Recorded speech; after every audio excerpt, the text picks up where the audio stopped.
está relacionada con Latinoamérica. Nosotros ya veníamos focalizándonos en territorios, vimos Estados Unidos en la clase anterior y ahora vemos el territorio de Latinoamérica.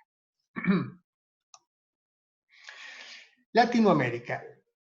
Seguramente el término Latinoamérica es un término complejo que habría que ver a qué está refiriendo, cuándo surge, con qué intencionalidad.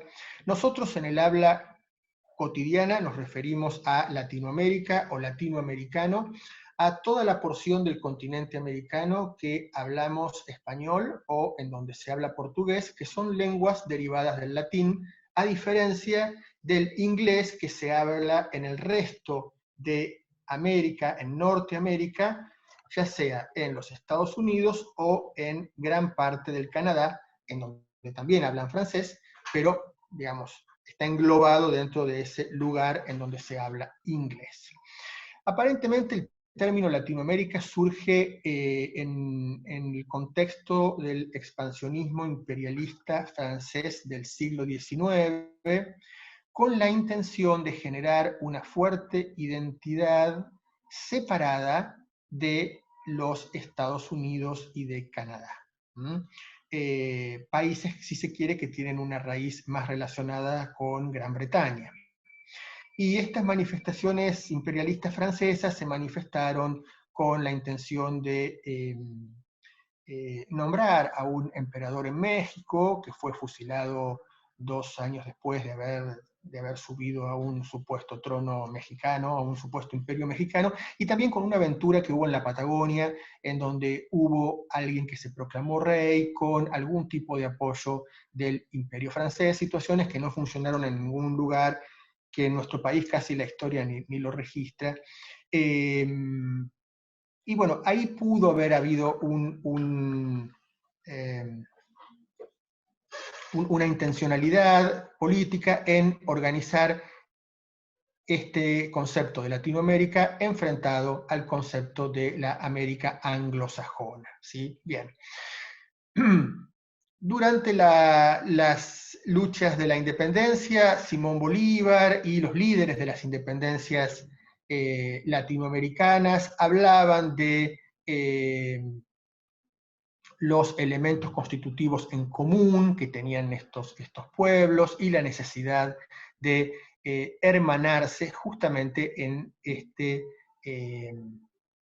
espíritu de independencia que los guiaba, ¿no? Independencia de España, básicamente, porque ustedes saben que Brasil va a ser un país que se va a independizar muy tempranamente, pero es una independencia no como la conocemos nosotros. ¿En qué sentido? En el sentido de que en el momento de las guerras napoleónicas, la corte portuguesa se instala en Río de Janeiro y la colonia, Brasil, pasa a ser la cabeza del imperio luso-brasileño. Estando Portugal invadida, los reyes de Portugal están viviendo en Brasil. Con lo cual, la monarquía va a continuar en Brasil gran parte del siglo XIX hasta que en algún momento se declare la república.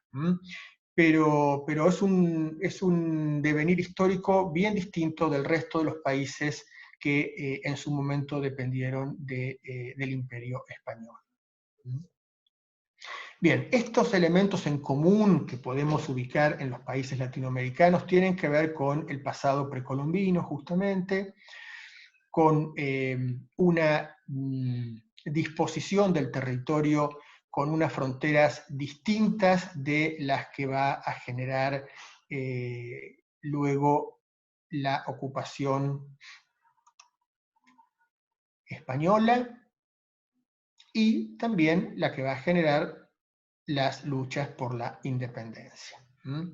Dentro de este momento colonial, es decir, dentro de esta América ocupada por los españoles, nosotros tenemos un arte mestizo, en el sentido de que se organiza una fusión entre el lenguaje del arte importado por los españoles, arte en una primera instancia relacionado con el Renacimiento, pero principalmente después un arte relacionado con el barroco europeo, que va a generar el barroco americano, o el barroco sudamericano con sus variantes, que va a ser un arte inminentemente ligado a la religión, un arte religioso, ¿sí?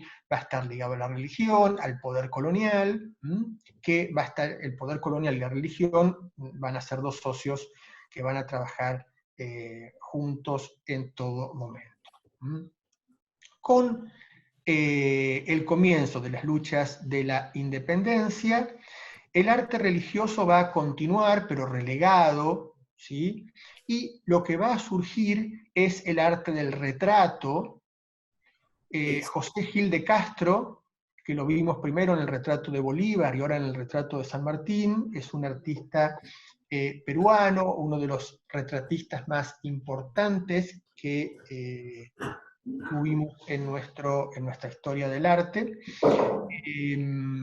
Y va a ser justamente el que va a dejar plasmadas las imágenes de estos líderes que están luchando en tiempo real por la independencia de sus países.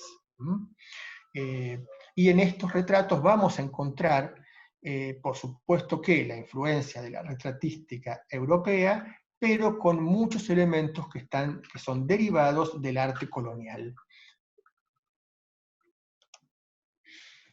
En el siglo XIX, cómo estos artistas logran su formación. Bueno, principalmente por las dos academias que había en Latinoamérica.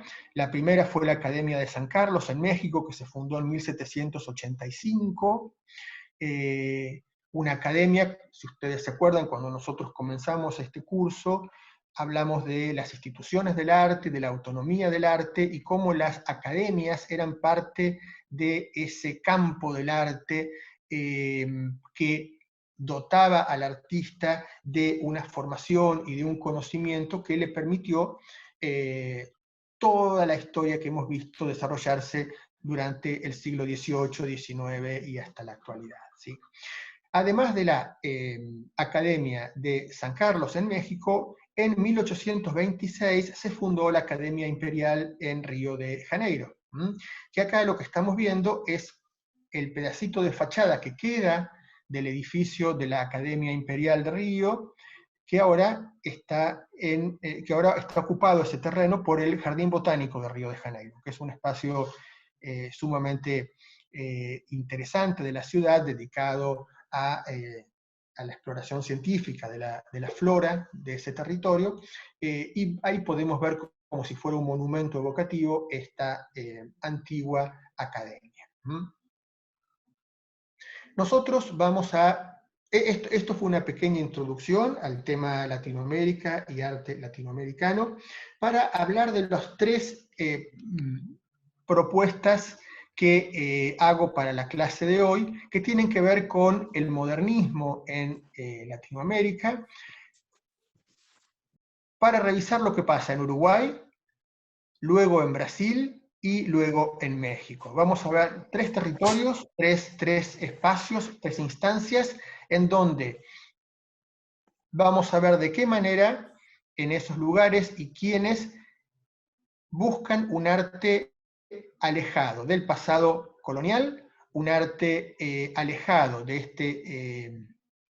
este mundo de la retratística del siglo XIX, de las academias del siglo XIX, y un arte, por supuesto, en correlación con las vanguardias europeas.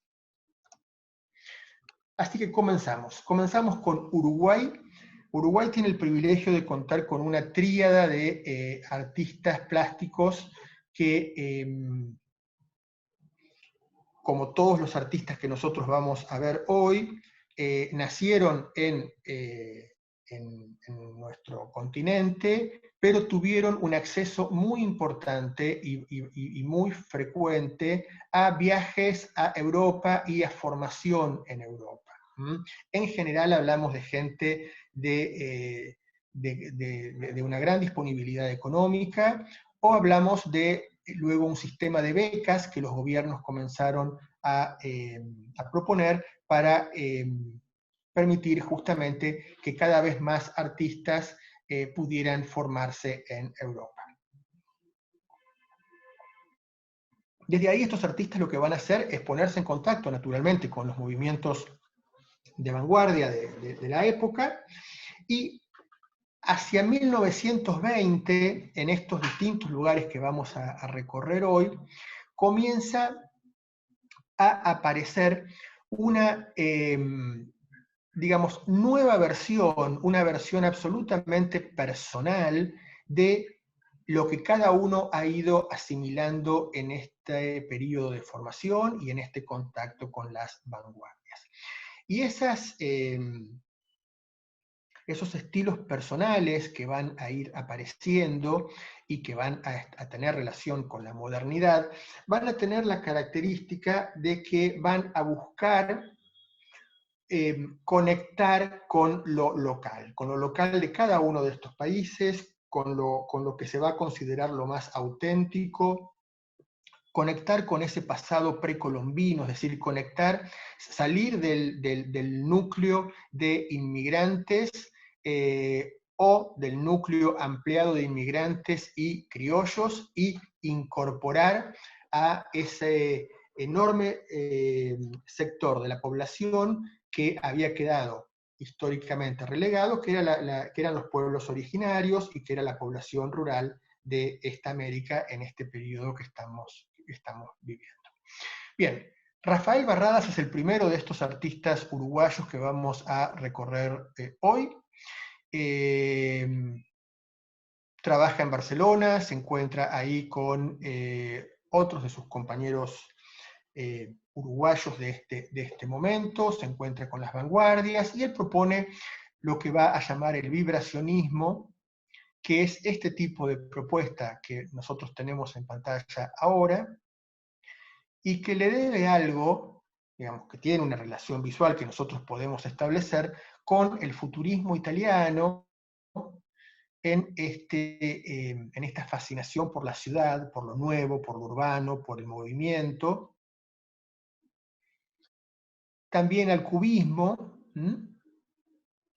y también a los fauves franceses en el uso del color.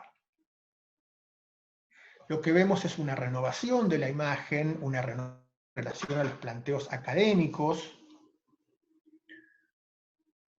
en donde se va a presentar a un grupo de mujeres gitanas. Imaginamos una población justamente marginal,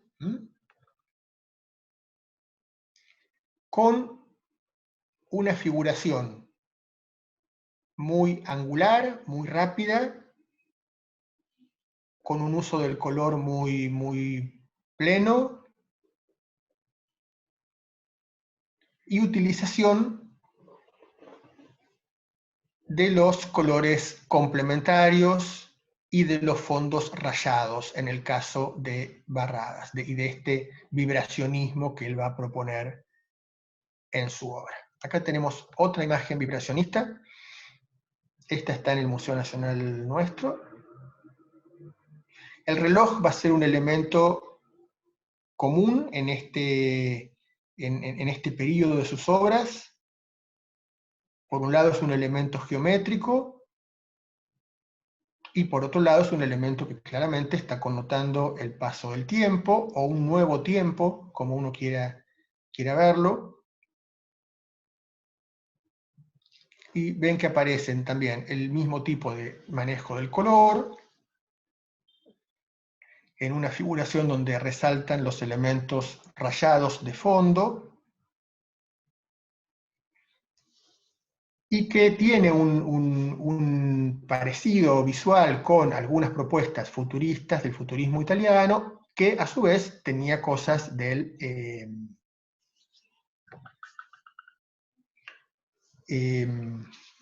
cubismo, ¿sí? No era tan difícil la palabra, del cubismo.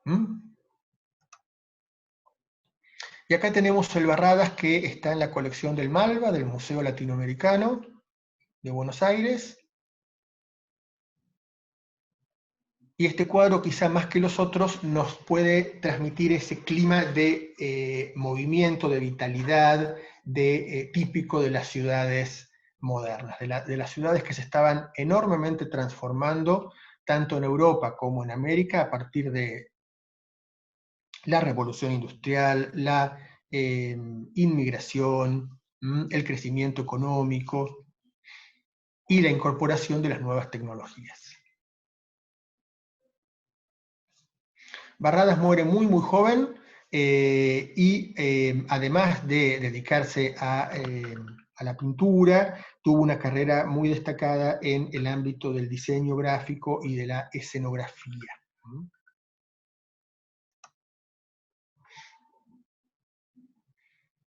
Aquí vemos una naturaleza muerta de él con una carta de Torres García, lo que justamente nos habla de la vinculación que había entre estos dos artistas uruguayos. A nosotros nos encanta decir rioplatenses para hacerlos también un poco argentinos, pero la verdad es que son uruguayos, además de rioplatenses.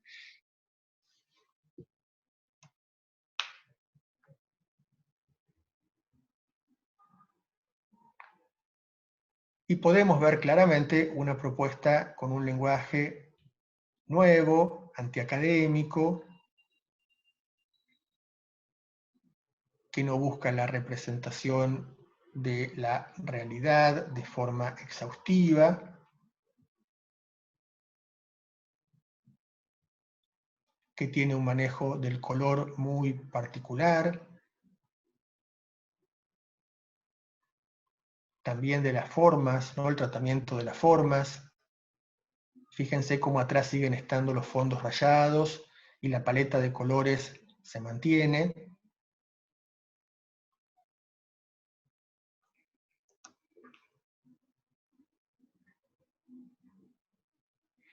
En muchos de estos artistas podemos encontrar algunos elementos que nos hacen pensar, que visualmente nos llevan a evocar a muchos de los artistas europeos que abrieron estas grandes líneas de trabajo, como son Cézanne, Gauguin, los impresionistas, los postimpresionistas. Pero acá estamos en un momento de, digamos, ya pasadas gran parte de las vanguardias históricas, en un momento de mucha más renovación y fusión justamente en estos lenguajes nuevos de esos planteos de vanguardia que habían surgido de forma más aislada.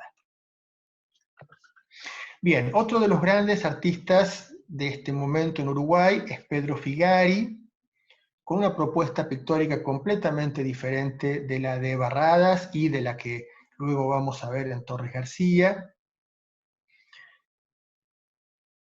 Figari es un artista que comienza a pintar de grande, gran parte de su producción la hace también estando en Europa, y su temática va a ser una temática completamente criolla, completamente local, en donde va a pintar paisajes y costumbres de la época colonial o de la época inmediatamente posterior a la independencia, donde por un lado van a aparecer estas élites más acomodadas, pero principalmente va a aparecer en su obra la población negra, la población gauchesca, y las pinturas de Figari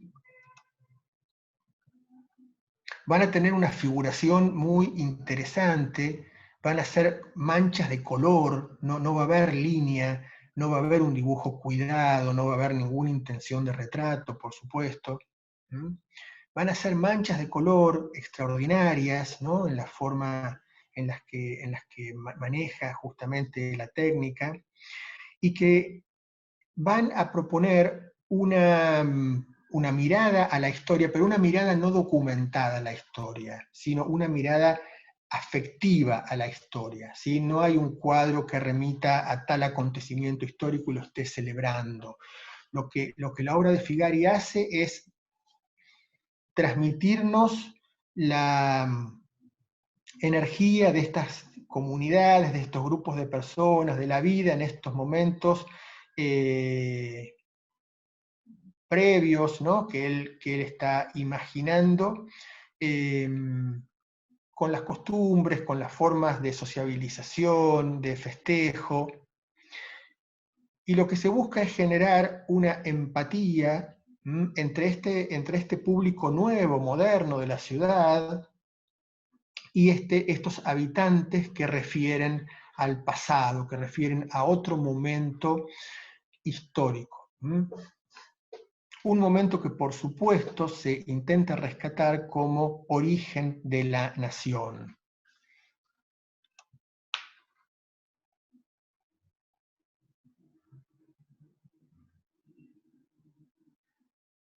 Van a ser famosos los árboles de Figari, los cielos, las lunas, los nocturnos, las escenas de baile, las escenas de viaje.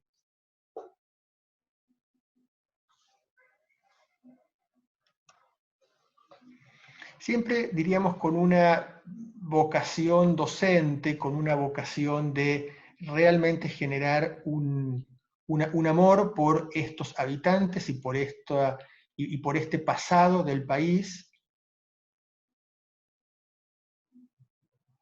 versus, ¿no?, el amor por Europa y que todo lo bueno y lo ideal está en otro lado que no es el lugar en donde nosotros estamos viviendo.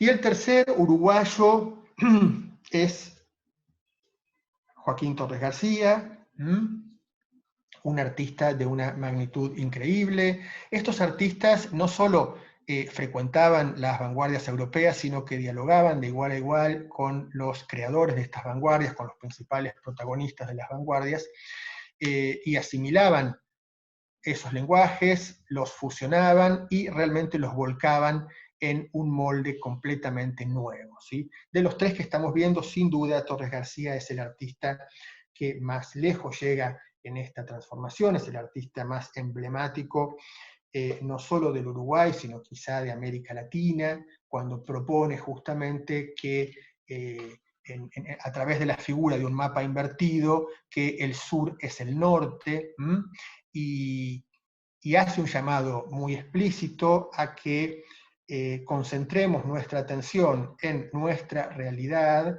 y dejemos de referenciarnos con el norte, con Europa, con los Estados Unidos, como los lugares en donde hay una civilización mayor que la que tenemos nosotros. Acá, como podemos ver, es un planteo que está muy relacionado con claramente hoy es la palabra que no me sale, con el cubismo, en donde él va a manejar una paleta de colores muy, muy acotada, una paleta muy baja, cercana a los colores ocres, y también una paleta de colores primarios en otras de sus composiciones, ¿no? Y a lo largo de su carrera, él va a proponer lo que se llama el universalismo constructivo.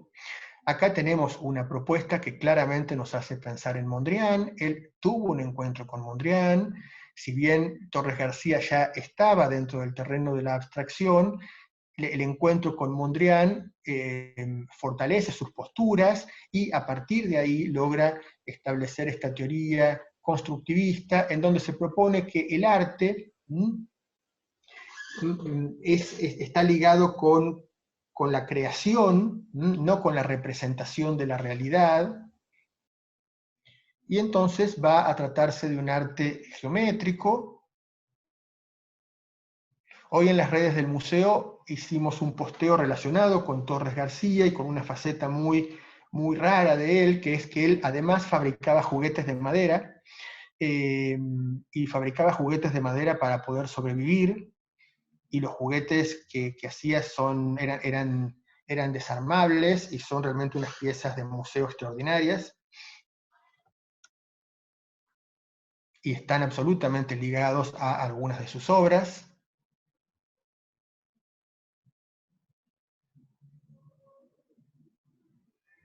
Un planteo muy geométrico en donde podemos fantasear con alguna figuración absolutamente geometrizada o abstracta,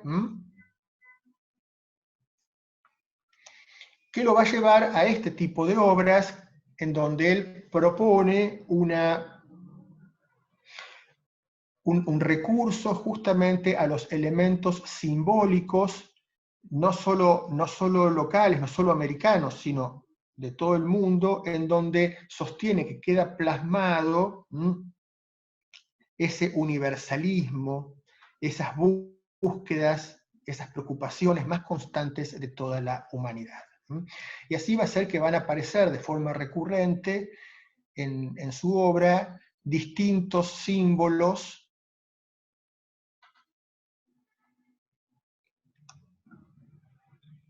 en donde el pez va a ser un elemento recurrente.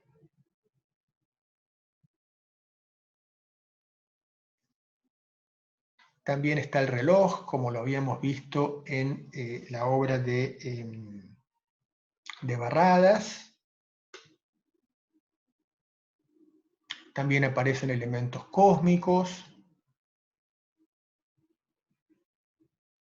Fíjense que acá hay una cruz gamada, una cruz que nosotros tenemos relacionada con el nazismo, pero que es un elemento milenario, que está relacionado con el movimiento y que está relacionado con el sol, y que los nazis puntualmente van a intentar, bueno, van a tomar y realmente van a reconfigurar su significación. Acá en la obra de Torres lo que vemos no es una apología del nazismo, sino justamente es este símbolo como uno de los símbolos universales de la humanidad.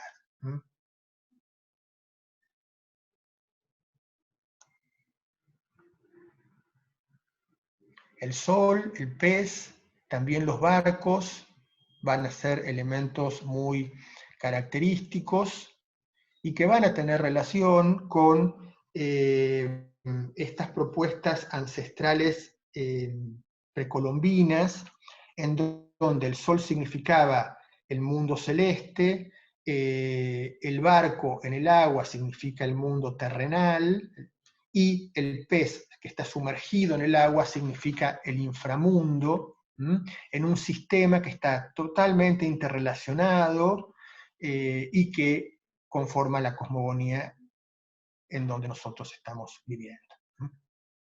Por otro lado, aparece la ciudad moderna, la ciudad con sus cambios. Acá en este planteo universalista atraviesa un tranvía, que se cruza con un carro tirado por un caballo. O sea, hay una superposición de estos elementos universales en los contextos de transformación moderna que se viven en las distintas ciudades nuestras.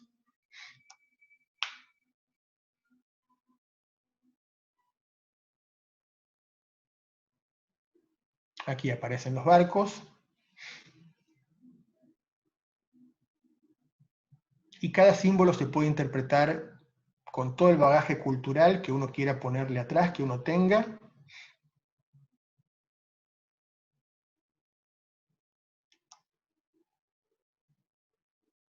Y aquí hay un monumento que está en las afueras del Museo de Artes Visuales de Montevideo, un monumento cósmico a estos signos universales que él toma como gran lenguaje, como gran elemento para generar un lenguaje absolutamente renovador de las artes plásticas en Uruguay y en gran parte de Latinoamérica.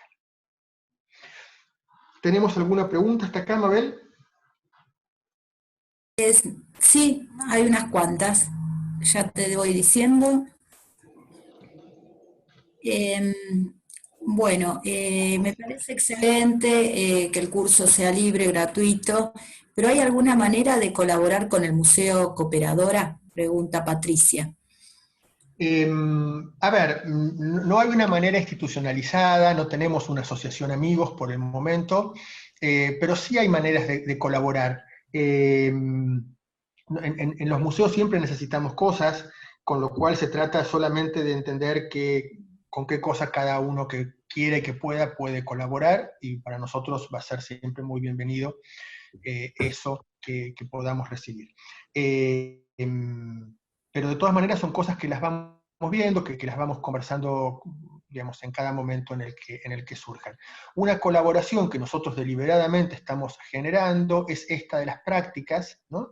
De la posibilidad de que optativamente puedan hacer prácticas, porque tiene que ver justamente con colaborar con el trabajo del museo, con la difusión de ese trabajo y con nuestro principal objetivo, que es que cada vez venga más gente a nuestras propuestas, ya sean nuestras propuestas virtuales como nuestras propuestas físicas. El museo en este momento, ustedes saben que sigue cerrado, esperemos que dentro de poco se pueda abrir con algún tipo de protocolo, pero imaginando un verano justamente en donde ya quizá nos podamos manejar con más libertad, nuestro deseo sigue siendo este de que cada vez más gente pueda acercarse al museo, que pueda acercarse sin miedo de no saber cómo comportarse dentro de un museo, que pueda acercarse a aprender y que nos encuentre ahí nosotros trabajando, ¿no? Como lo hacemos habitualmente. Así que también ahí hay un lugar para poder colaborarse,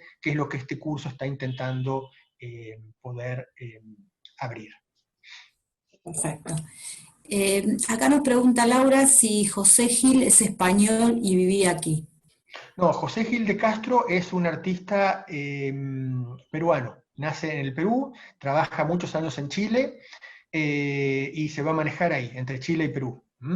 Y su producción van a ser principalmente retratos de líderes políticos del momento, de personalidades del momento y alguna pintura religiosa.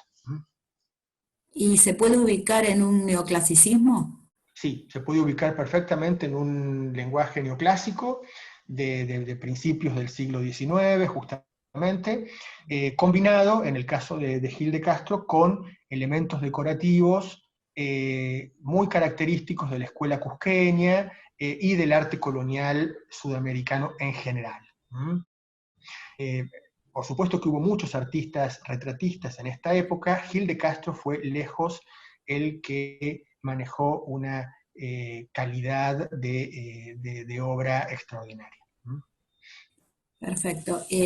Elide nos pregunta por qué Bolívar como San Martín llevaban la mano dentro de la chaqueta, ¿qué significado tiene? No, son convenciones del retrato, justamente, son convenciones del género, ¿no? Ustedes imagínense a un artista que tiene que retratar a una persona delante, tiene que resolver un montón de problemas, y uno de los más grandes es qué hace con las manos de esa persona. Nos pasa a nosotros cuando nos queremos sacar una foto, ¿no? ¿Qué hacemos con las manos, ¿no? Entonces, la convención de la mano cruzándose la chaqueta es un recurso de solucionar qué hacer con la mano. La otra es que agarre la espada, la otra es que esté con algún elemento en la mano. Falta mucho para que aparezca la pose de cruzados de brazo, pero bueno, hay que resolver ahí un tema de pose. Claro. Después nos preguntan si Pedro Figari tiene algo de impresionista. No, no de impresionista, sino que Figari está muy relacionado con una pintura más decorativa que hubo dentro del post-impresionismo, relacionada con los artistas Vuillard y Bonnard en Francia. Una pintura más decorativa, más sutil. Está muy relacionada con eso. Es una pintura, en todo caso, más bien post-impresionista. Después nos dice Laura si la población negra fue mucho mayor en la Argentina. A ver, yo no conozco mucho del tema, pero sí, evidentemente fue muchísimo mayor. eh, y llama mucho la atención que en Uruguay haya sobrevivido mucha población negra y en Buenos Aires o en Argentina no. Así que evidentemente algo que todavía no sabemos o que no lo sabemos mucho ha pasado con la población negra argentina, más allá de la fiebre amarilla, que seguramente fue a la población que más afectó en su momento. Claro. Alejandra nos pregunta si los cuadros de Torres García tienen semejanzas con los de Exul Solar.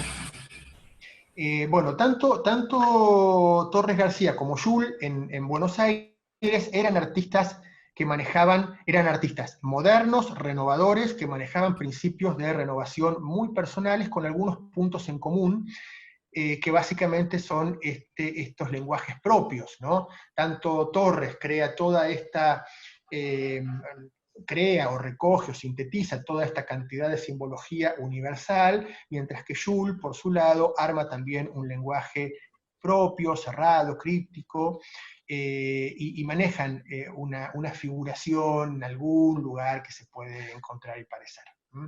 Eran artistas que por supuesto dialogaban, se encontraban, discutían, no eran, no vivían en mundos separados.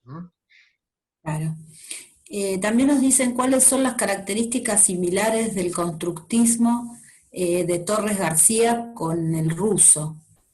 Está A preguntando. ver, claro, con el ruso, digamos, hay una, si se quiere, relación en cuanto al nombre, ¿sí? Constructivo. Constructivo en relación a este arte que no es representativo, sino que es creativo. No está representando a una flor que ve a través de la ventana, sino que está creando, que está creando un mundo nuevo. Yo diría que la vinculación con el constructivismo ruso es hasta ahí. Después, él tiene una vinculación más cercana a los planteos neoplasticistas que nosotros vimos con Mondrian, en donde hay un elemento espiritual, un elemento quizá místico, quizá difícil de poder precisar, detrás de esa elección por la geometría, por esos colores, y en el caso de Torres, por estos símbolos. El constructivismo ruso no va a tener nada de esto, ¿sí? Va a ser justamente un planteo que va a tener un origen parecido, común, podemos establecer, pero que luego van a devenir en situaciones y en búsquedas diferentes. Acá hay un comentario de Silvia Burgos que dice que cuando terminó la esclavitud no les daban trabajo a la población negra. Y lo mismo pasó en Brasil. Para los que vivían en Buenos Aires era más fácil pasar para Uruguay. Bueno, claro, ahí hay un motivo súper concreto que explicaría este éxodo, en este caso, de la población negra hacia un lugar en donde hay trabajo. Eh, en el marco justamente de todas las políticas decoloniales, en donde se revisa, ¿no? este tipo de prácticas, hay una local, ¿no? De trabajar mucho más en la búsqueda de las historias de estas comunidades negras que hubo y que sigue habiendo y que está habiendo renovadas, por otro lado, en nuestro país. Claro. Mario de Nicola dice que siempre se comentó que las manos de los próceres en retratos significaba que eran masones, como Napoleón, San Martín, Bolívar. A ver, con Napoleón aparentemente tenía úlcera de estómago y siempre estaba en la vida tocándose, digamos, la parte superior del estómago, entonces se supone que lo retrataban de esa manera porque es una pose habitual de él. En todos los retratos, en todas las pinturas, puede haber mensajes secretos, cifrados, que uno no conozca, pero bueno, puede serlo, ¿sí? Yo a mí no me consta que sea así. Estos eran masones, de eso no cabía duda, pero no sé si aparecía en esa pose un guiño hacia este pertenecer a la masonería. Claro. Bueno, preguntas no Bien, tengo. seguimos porque tenemos mucho por delante. Salimos de Uruguay y entramos en Brasil, entonces. En Brasil también vamos a encontrarnos con un grupo de artistas de clase muy alta que están o se han formado o están regresando de Europa, en donde han tomado contacto con las vanguardias y vienen con unas producciones artísticas completamente nuevas. ¿Sí? Anita Malfatti es una de las líderes de esta renovación modernista en el Brasil. Malfatti y yo compartimos el hecho de tener apellidos que tienen que ver con el mundo de la gastronomía italiana. Y en el caso de ella, los críticos, los que denostaban su pintura, decían que su pintura tenía que ver con su apellido, estaba mal hecha. Claramente hablamos de las tensiones que había en el momento en el cual irrumpían en un contexto académico, conservador, costumbrista, este tipo de propuestas visuales nuevas, modernas, vigorosas, que traían otro lenguaje, que traían otras búsquedas. Y esas búsquedas que traían venían a encontrarse con una identidad nacional diferente de la que se había generado hasta ese momento. Y esa identidad nacional tenía que ver con los habitantes originales del territorio que hasta el momento habían sido dejados de lado. En Brasil, los habitantes tradicionales, originarios, perdón, eran principalmente considerados en este momento la población negra, no tanto la población indígena, que también, pero la población principalmente negra. La deuda de Brasil con la población indígena es mayor y es actual también, ¿sí?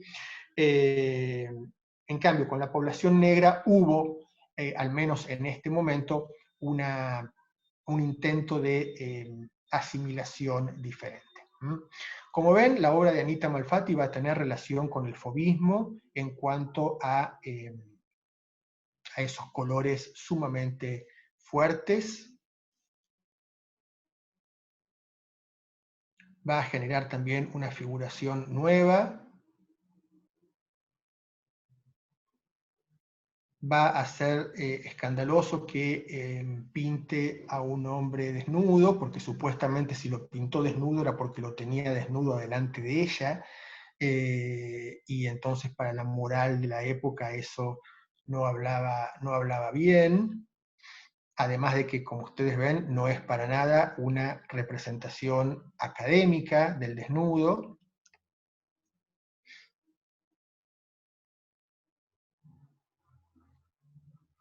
Es una renovación a partir de la forma, a partir del uso del color.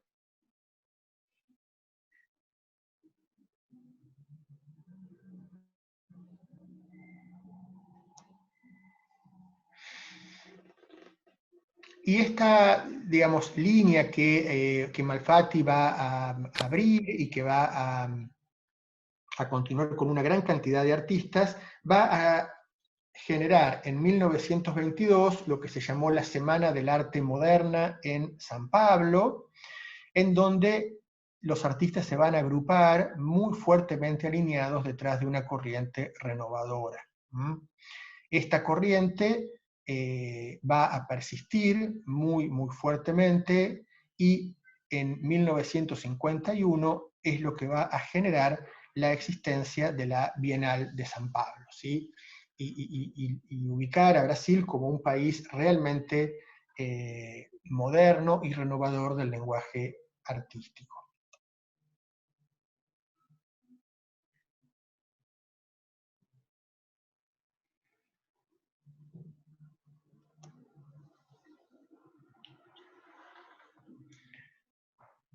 Es una producción, la de Malfatti, que básicamente trae un lenguaje nuevo,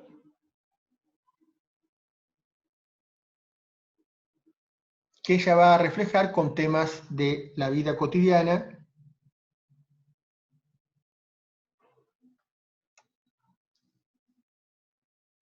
A diferencia de Tarsila, gran conocida seguramente por todos, que también integra este grupo de renovación de artistas brasileros jóvenes que vuelven después de haberse formado en Europa. Y Tarsila va a poner el acento en justamente estas poblaciones marginadas, en esta población negra. Y Oswald de Andrade en esta época va a generar lo que se llamó el manifiesto antropofágico, que postula que hay que comerse al conquistador para apropiarse de sus virtudes y convertir el tabú en tótem. Esto tiene una gran reminiscencia a la obra Tótem y Tabú de Freud, de una década anterior, y es una forma de elaborar justamente los residuos de colonialismo que quedaron en el arte, que quedaron en la sociedad, y poder apropiárselo sin necesidad de que esa apropiación tenga que estar adscripta a un tipo de lenguaje en particular. Ese lenguaje puede ser el lenguaje que el artista necesite tomar, va a ser un lenguaje, en este caso, siempre relacionado con algún tipo de relación con las vanguardias europeas.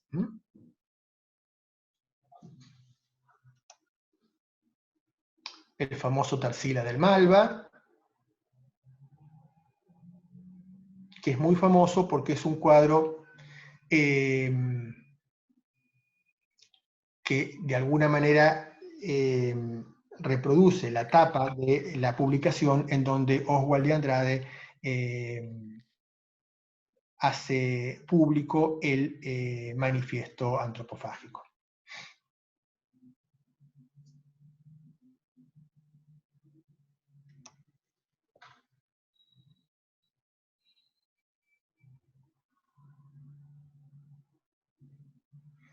Estos artistas necesitan armar una síntesis plástica por un lado, pero conceptual por otro, entre el mundo en el que ellos vivían y habían crecido y ese mundo que percibían que estaba completamente relegado y que proponían incorporar como elemento identitario del país renovado que querían.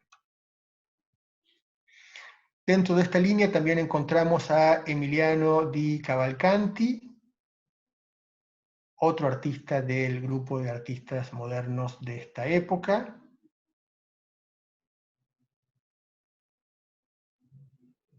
que va a trabajar también muy particularmente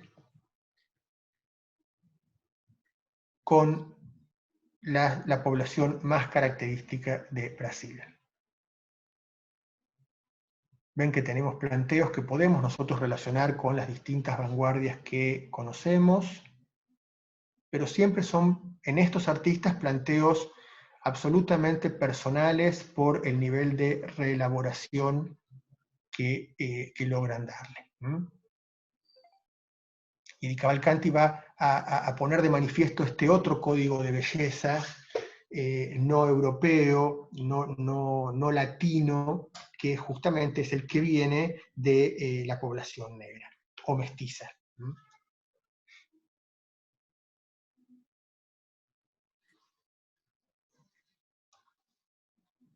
Lo mismo Cándido Portinari, después. Estos personajes prácticamente escultóricos, fuertes,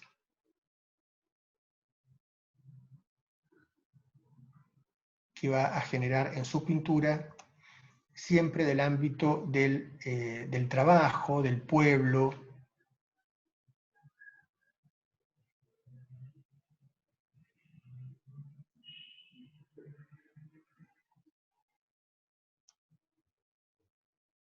Aquí tenemos un dibujo en donde se muestran estas relaciones de poder, estas relaciones de sometimiento que estaban plenamente vigentes, que lo siguen estando también hoy seguramente en muchos lugares del país. Y aquí es en 1951 que se inaugura la primera Bienal de San Pablo, es el acontecimiento artístico de mayor nivel que hay en todo el continente americano relacionado con el arte contemporáneo. Es una de las grandes bienales internacionales y claramente esto marca una postura muy distinta institucional y artística frente al arte en relación al resto de los países latinoamericanos, inclusive Argentina.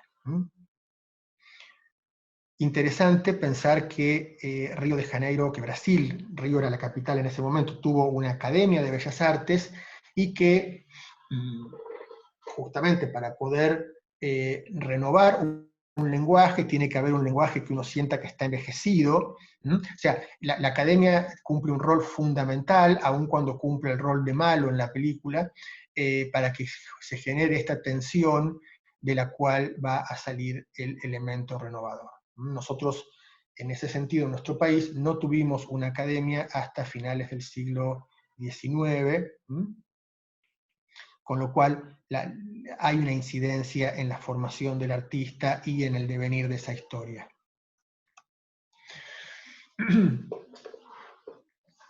Y para seguir con algunos artistas modernos de Brasil relacionados con esta bienal y con los movimientos de renovación que van a sucederse también a partir de ahí, tenemos la escultura de María Martins. En Malva, en la colección de Malva hay una pieza muy interesante también.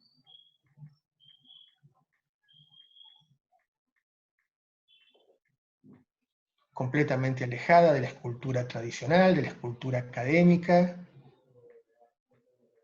inclusive completamente alejada de los planteos de renovación escultórica que hubo en Francia, de la mano primero de Rodin y después de Bourdelle.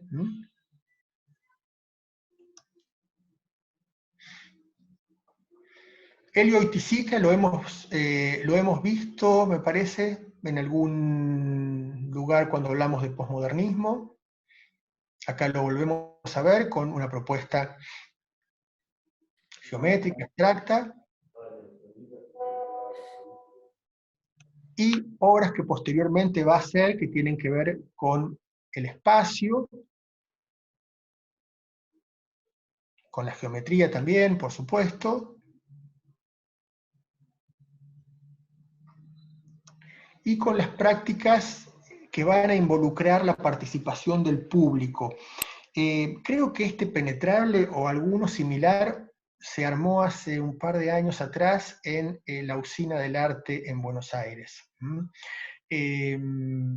Aquí lo que tenemos es un espacio recorrible por el visitante que puede interactuar con esta instalación y con estos módulos y elementos que la componen,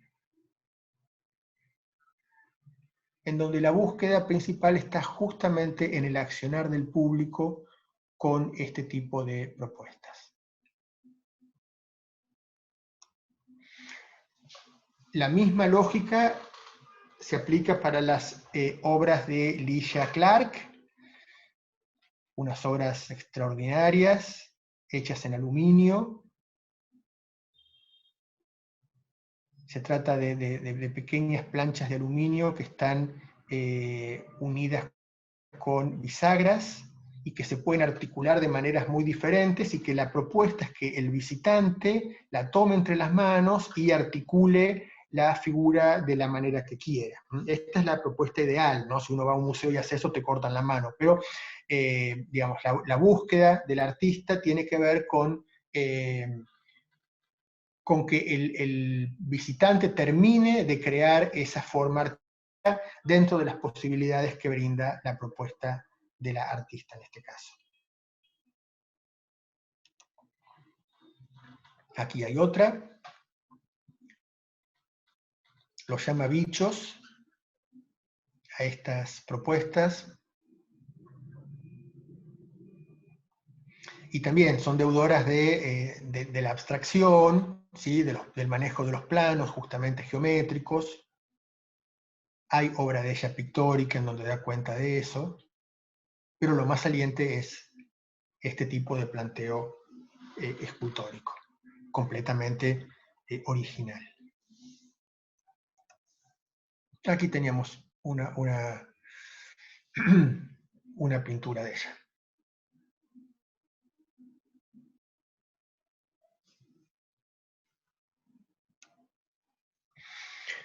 Claudia Andújar, que también creo que la hemos visto en algún momento, una de las artistas centrales, ya mucho más cerca nuestro, ¿no? Que se ocupa justamente de seguir poniendo en tema, seguir visualizando a estas poblaciones más marginadas, más maltratadas dentro de la sociedad. Ella sí va a trabajar fuertemente con la población indígena.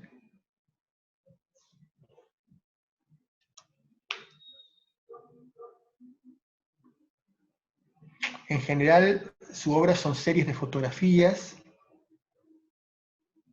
y en este caso, todos los personajes tienen un número, están marcados en relación a las prácticas coloniales, justamente, que se llevaron a cabo durante todo el siglo XIX con estas poblaciones. Y por supuesto Sildon Meireles, que también lo hemos visto cuando vimos posmodernismo. Gran cuestionador del imperio. En un punto, digamos, Latinoamérica podría definirse por aquello que no es, y justamente es el no ser norteamericano, el no formar parte de esa ideología imperialista norteamericana. Y la obra de Meireles es perfecta para señalar eso. ¿Se acuerdan de sus billetes sellados con Yankees Go Home y con cualquier otro tipo de consigna antiimperialista? Esta es una obra más reciente de él, en donde va a trabajar con aparatos de radio y reproductores de sonido.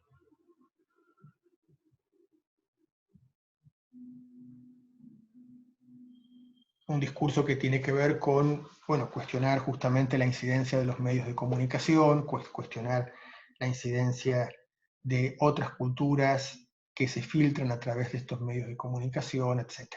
Por eso el nombre de la torre es Babel, en cuanto a la confusión de lenguas que la caracterizan. ¿Bien hasta acá, Mabel? Sí, Alejandro, ¿querés te hago Tenemos, algunas preguntas? si tenemos alguna pregunta, adelante. Acá nos pregunta Laura si Andújar utiliza fotos de la época colonial y actuales. No, son fotos actuales las de Andújar. Perfecto.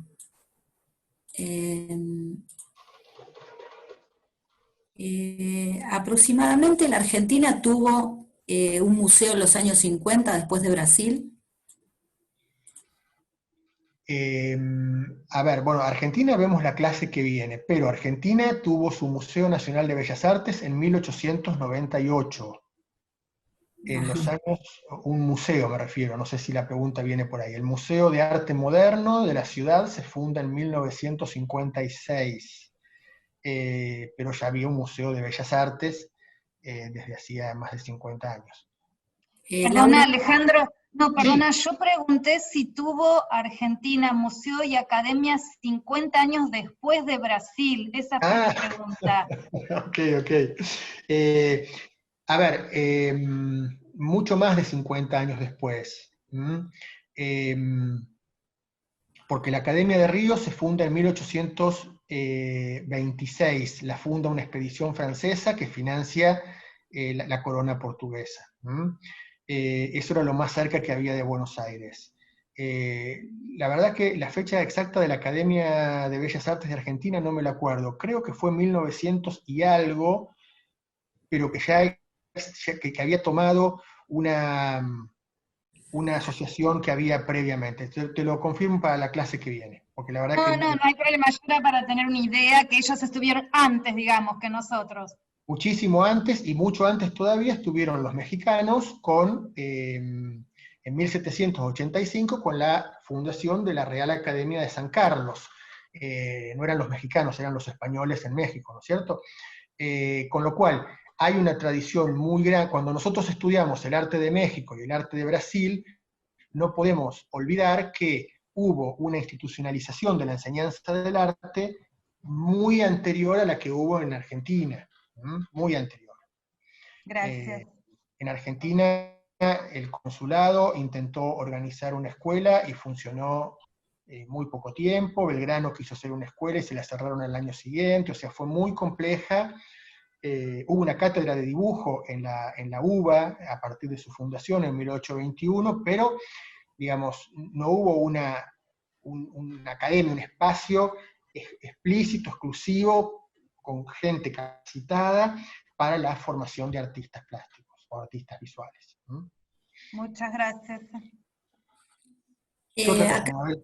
Jenna Esteves nos pregunta si la Academia Nacional de Bellas Artes es posterior al Museo Nacional, un par de décadas, y si reconvirtieron el Ateneo en academia. Fue la reconversión del Ateneo en academia, exactamente. Sí, eso fue, creo que fue en 1900 y muy poquito, pero no me acuerdo exactamente la fecha.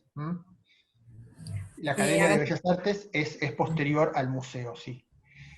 sí, también nos comentan que la Asociación Estímulo se crea en 1880, más o menos. Claro, pero eran justamente, no eran academias, eran asociaciones en donde se daba formación artística.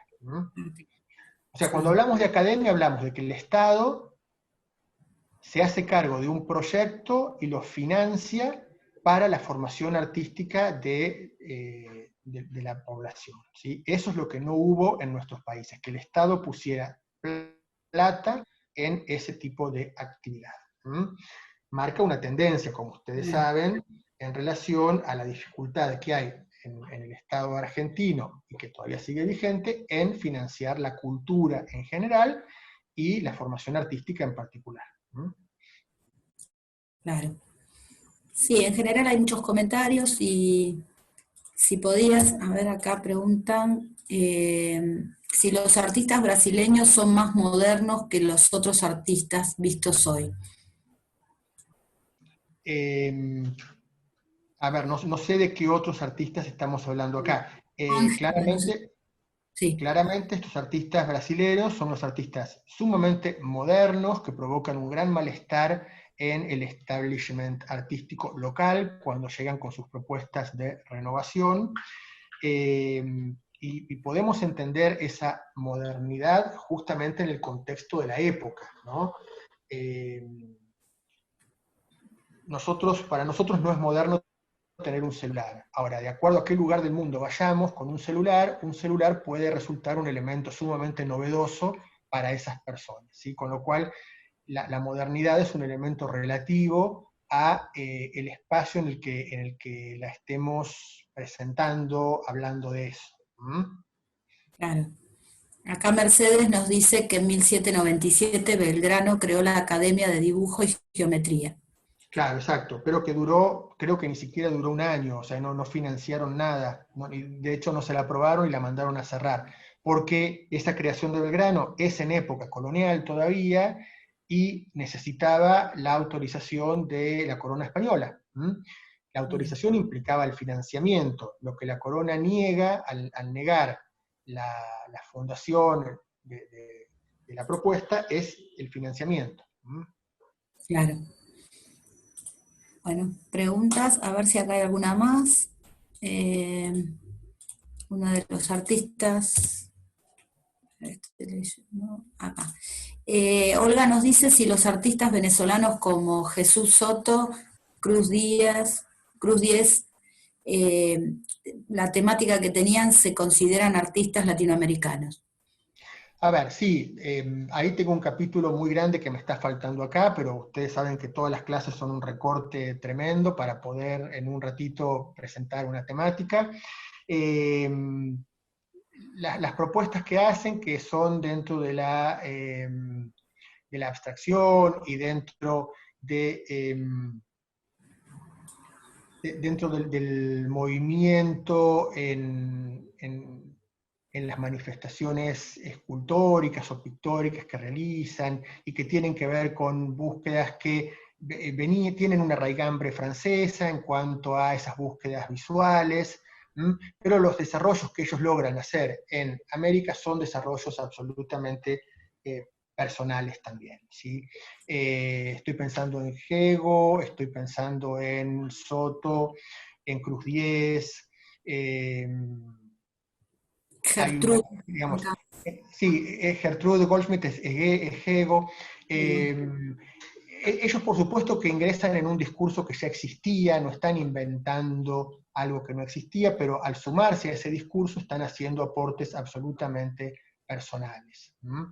Y gran parte de la renovación artística latinoamericana tiene que ver con planteos de abstracción y de cinetismo, ¿sí? Que era otra palabra que quería encontrar y no me salía, en donde tiene mucho que ver la obra que producen ellos. Cinetismo, que es una forma de plantear el movimiento adentro de la obra de arte. Perfecto. Bien, Pregunta, bueno, no hay sí, más. sí, adelante. No, hay una inquietud que dicen que la Academia de Bellas Artes se fundó el 1 de julio de 1936. La academia, sí, Sí, puede ser. Sí, perfecto. Puede ser. Pero sí, lo que había antes era una academia en el sentido de una escuela de pintura. Lo que nosotros le hemos llamado la Pueyrredón. perfecto. Bueno, entramos en nuestro último, entonces, fragmento de recorrido que tiene que ver con México, en donde, por supuesto, aparece Diego Rivera, que fue el artista más importante de la renovación moderna en México. Durante todo el periodo de la Revolución Mexicana, que fueron 10 años aproximadamente, Rivera vivió en Europa, frecuentó el cubismo, no como quien mira una vidriera, sino como integrante activo de ese movimiento de renovación que fue el cubismo en su momento, que tiene que ver con la fragmentación de la imagen, ¿no es cierto?, la angulación, el trabajo de planos. Aquí podemos perfectamente ver ese tipo de planteo en este retrato que hace de Gómez de la Serna. Pero lo interesante es plantear cómo Rivera, cuando regresa a México, se suma en un proyecto político, público, fabuloso, que es lo que conocemos como el muralismo mexicano. Acá tenemos la fachada del Palacio Nacional de México, la Casa de Gobierno mexicana, que está construida sobre la antigua casa de Moctezuma. O sea, es un centro de poder histórico en México. Y cuando entramos a esta casa, vamos a ver qué nos encontramos. Desde 1924, Diego Rivera estaba planeando pintar en la escalera de Palacio Nacional. Fue hasta 1929 cuando empieza a pintar. El proyecto siempre tuvo que ver con la historia de México. Su nuevo discurso en la historia de esta nación mexicana que está renaciendo. Utiliza como fuentes desde códices prehispánicos, libros de historia, fotografía. Está concebido como un gran tríptico. En el México prehispánico el héroe es Quetzalcóatl. Las imágenes son como en espiral, como si el tiempo fuera cíclico, como lo consideraban ellos. En el centro, los personajes más reconocibles, los protagonistas de nuestra historia. La conquista, después la conquista espiritual, después diferentes héroes, hasta arriba las guerras significativas de la historia de México. En el muro del futuro, esta revolución proletaria que él pensaba que iba a ser la salida para el mundo, el comunismo. Esta es la visión completa de la historia de México que tiene Diego Rivera. Muchos mexicanos conocen eventos de la historia por este mural. Nos da identidad. Nosotros nos vemos reflejados en esa historia y nos hace conocer nuestra propia historia.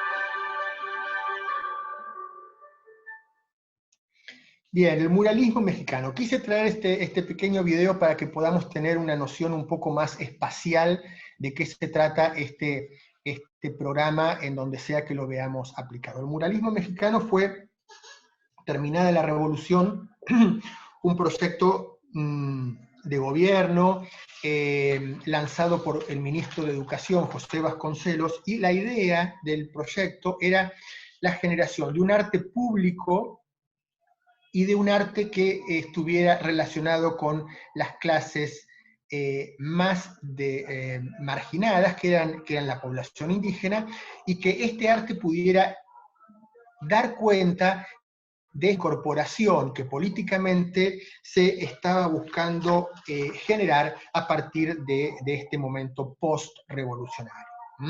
Ahí es donde una gran cantidad de artistas van a pintar una inmensidad de murales a lo largo de los edificios públicos de todo el país, y en donde van a resaltar Diego Rivera, José Clemente Orozco y David Alfaro Siqueiros. ¿Sí? De Siqueiros hicimos un posteo en las redes la semana pasada de un tesoro increíble que hay en nuestro país, que es ese sótano de la Quinta Los Granados que pintó en 1933 en colaboración con artistas locales, y que forma parte del patrimonio del Museo de la Casa Rosada.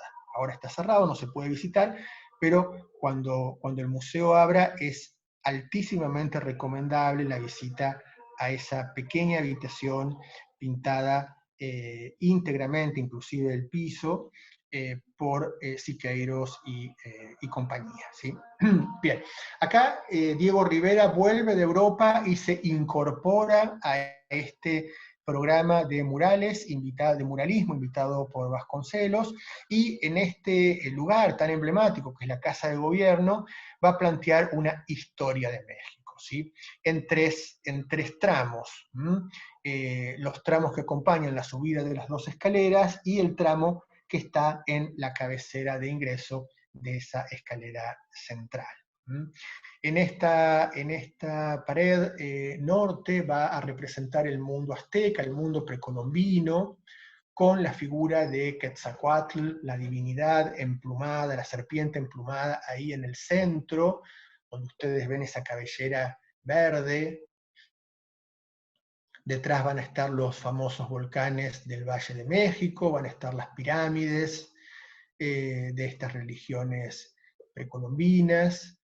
Va a estar la población indígena generando sus trabajos habituales, rutinarios, y en el ángulo inferior izquierdo va a haber una escena de sometimiento por parte de los indígenas a otros pueblos, con lo cual lo interesante que también tiene esta forma de narrar de Rivera es que no va a ser romántica en el sentido de buenos contra malos, sino va a mostrar que en cada momento justamente hay elementos negativos, hay elementos que han conspirado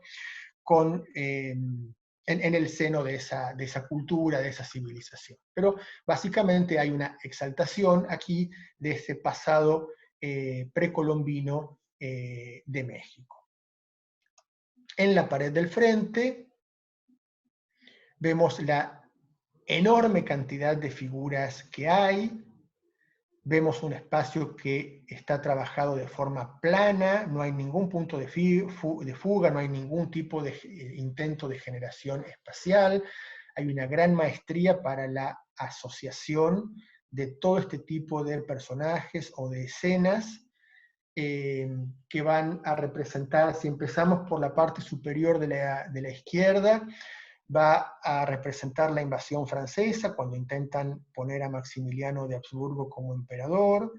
Luego van a venir el momento que duró una gran cantidad de años en el país y que generó la revolución, que es lo que se llama el porfiriato, fue el gobierno del presidente Porfirio Díaz, un dictador, al servicio de las clases altas mexicanas. En el centro va a estar la evocación de la independencia del país y de la revolución. Y en los otros dos arcos tenemos el gobierno post-revolucionario en el primero, y en el último arco tenemos la invasión norteamericana que se va a producir en la mitad del siglo XIX y que va a terminar con la anexión de los territorios de Texas para Estados Unidos. ¿Sí? Bien. Y en la parte del centro y hacia abajo, vamos a tener el planteo de la conquista española y de la conquista religiosa que va a venir justamente de la mano de la conquista militar española en México en este caso y en toda América, ¿no es cierto? Aquí tenemos el símbolo por excelencia de México, que es el águila con una serpiente en el pico, parada sobre un cactus, sobre un pal. Esto tiene que ver con la mitología azteca. Y en el último tramo de la escalera, en la pared sur, vamos a encontrar este México de hoy y de mañana, en donde Rivera claramente manifiesta su filiación con el comunismo, una filiación que va a ser bastante característica de los artistas muralistas y de los artistas modernos en México. En la cima, en la parte superior, podemos verlo a Marx. Ahora vamos a ver un particular de Marx. Luego viene todo un segmento de negatividad, de historias de negatividad social, y abajo de todo vamos a ver la parte opuesta, justamente, que es el desarrollo de la educación en el país, en donde va a aparecer la figura de Frida Kahlo, la esposa de Diego. Acá tenemos la evocación de Frida Kahlo, que fíjense que tiene un collar con insignias del Partido Comunista, y a Frida la vemos como maestra, la vemos como educadora, en contacto con el pueblo,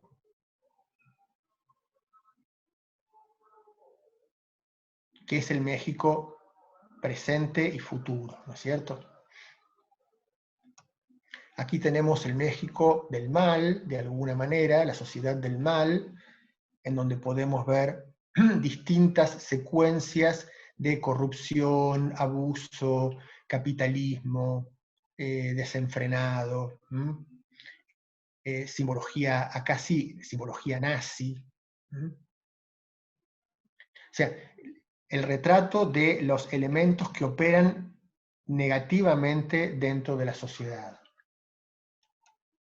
Y acá la propuesta liberadora a través del marxismo,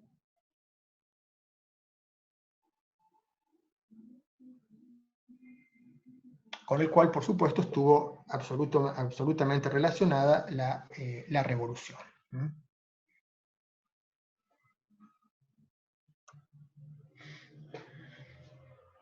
Traje una pequeña obra de Siqueiros para que podamos ver justamente cómo estos muralistas tenían lenguajes absolutamente particulares. El de Diego Rivera va a ser un lenguaje que va a estar asociado con el arte primitivo del modernismo francés. Miren esta fabulosa construcción de Siqueiros, en donde la arquitectura se fusiona con el tratamiento muralista de los paños.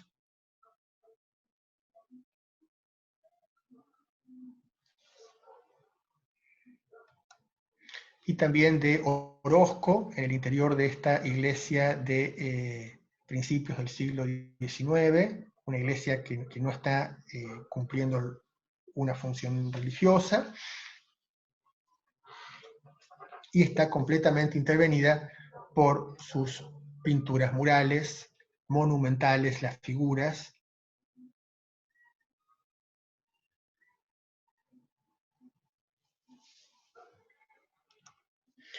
Y llegamos, para concluir nuestro pasaje por México, a la figura, bueno, emblemática de Frida Kahlo, que está aquí fotografiada en Nueva York, en el momento en el que está acompañando a Diego Rivera a pintar los murales del Rockefeller Center y de otros lugares de Estados Unidos, y en la foto aparece la pintura que está también en la diapositiva.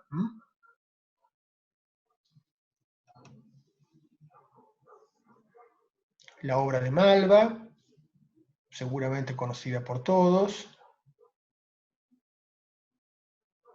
ella va a pintar cerca de 60 o 70 autorretratos, en donde va a aparecer justamente dando cuenta de las vicisitudes de su vida, a lo largo de su carrera. Y dejé esta imagen para el final porque es la imagen de Frida Kahlo que, revisitada por Pedro Lemebel muchos años después, está circulando desde nuestro museo con la promoción de la cátedra que tenemos la semana que viene, así que me pareció que era muy pertinente poner el origen de esa imagen, de esa fotografía que podemos ver en esa publicación. Frida tuvo una vida marcada por un accidente a temprana edad, que le implicó una enorme cantidad de sufrimiento físico. Murió de hecho muy joven, muy impedida físicamente, y toda su obra está centrada en relación a su personalidad, a su problemática, con una estética absolutamente personal, en completa vinculación con el mundo indígena de su país. Bueno, y hasta acá llegamos con nuestro recorrido de hoy